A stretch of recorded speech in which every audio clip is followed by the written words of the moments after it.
Sir actually कैसे ना, मेरा फाउंडेशन 12th के साथ मैंने क्लियर किया। उसके बाद मेरा अभी मई 23 में अटेम्प्ट ड्यू है सर। तो ओके। सर मेरा दिसंबर तक ना सर मैं बहुत लाइट अप्रोच चल रहा था, मींस मेरे को पता नहीं था कि इंटर इतना वास्ट है। मैं डेली बेसिस ओके। पे एक या दो लेक्चर्स ले रहा था, इनकम टैक्स के और अकाउंटेंसी के। बट हाँ। बहुत, और रेगुलर कॉलेज भी सर चल रहा था बाजू में।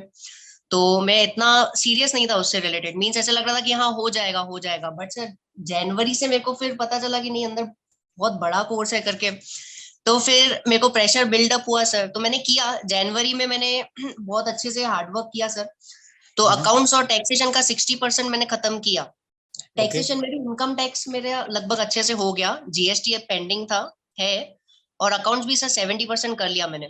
बट लॉ और ओके। कॉस्टिंग कुछ भी नहीं हुआ सर। तो अभी मैंने मार्च से नितिन गुरु सर का फास्ट ट्रैक लिया सर, कॉस्टिंग हम्म। के लिए।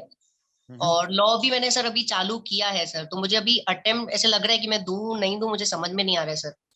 ओके। तो प्लीज आप गाइड कीजिए ना सर थोड़ा। भाई पहली बात तो इस मुद्दे पे हमेशा ना मेरा आंसर एक ही रहेगा। अटेम्प्ट हाँ देना सर। है कि नहीं देना है, 100% देना है दोस्त, उसमें कोई दूसरा सवाल ही नहीं है। ठीक है, उसमें कोई दूसरी राय ही नहीं होनी चाहिए कि अटेम्प्ट देना है कि नहीं देना है। ठीक है, गलती हुई, ओ- पहले तैयारी नहीं करी। हाँ बट आई सर। थिंक आप जितनी तैयारी अब कर सकते हो, आपका पहला ऑब्जेक्टिव ये होना चाहिए कि आप जो है खूब अच्छे से पढ़ाई करो। ठीक है जी, हाँ अपने सिलेबस को कंप्लीट करो। और जी सिलेबस कंप्लीट होने के बाद जितना समय रिवीजन को मिल पाए उतना रिवीजन करो। और एकदम जी फोड़ के पेपर दे के आओ बढ़िया तरीके से। कोई दूर दूर तक दिक्कत की बात मुझे नहीं लग रही है। हो जी गया सर। तो ठीक है, नहीं हुआ तो भाई साहब हम तो तैयार थे ही उसके लिए। लेकिन हाँ मैं सर। आपको एक यहाँ पे थोड़ा सा एक चीज़ और बोलना चाहूँगा, अगर आप ऐसे हालात में हो ना, तो थोड़ा सा एक बार बैठ के जो है स्मार्टली थोड़ा एनालाइज कर सकते हो कि मैं क्या चीज़ें जो है वो स्किप कर सकता हूँ। ये बहुत डिफिकल्ट होता है एक टीचर के लिए बोलना, बट फिर भी मैं आपको बोल रहा हूँ क्योंकि आपका केस बिल्कुल यूनिक है। तो आप कुछ चीज़ें देख सकते हो कि क्या चीज़ें मैं स्किप कर सकता हूँ, और उनको स्किप करने के बाद लेकिन ये श्योर करना पड़ेगा कि बाकी जो आप करके जा रहे हो वो पेपर जी में आ जाए, तो उसमें मिस्टेक नहीं होनी चाहिए। और कोई ऐसा रूल नहीं लिखा हुआ है कि आपका सिलेबस इस डेट तक खत्म हो जाना चाहिए।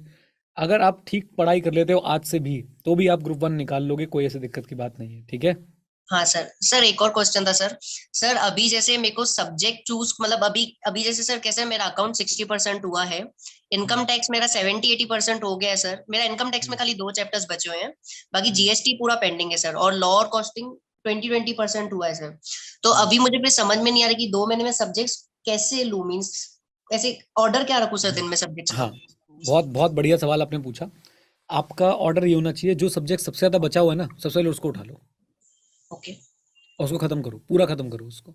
वो ख़त्म हो जाए, फिर जो अगला सबसे ज़्यादा बचा हुआ है उसको उठाओ। ऐसे इस ऑर्डर में चलो आप, ठीक है। और ओके सर। इसमें बस एक एक छोटी सी बात मैं ये बोलूँगा, जैसे आपने बताया कि टैक्स में शायद आपके 2 ही चैप्टर बचे हैं, हाँ तो हाँ। पहले उन 2 चैप्टर को कंप्लीट कर लो आप।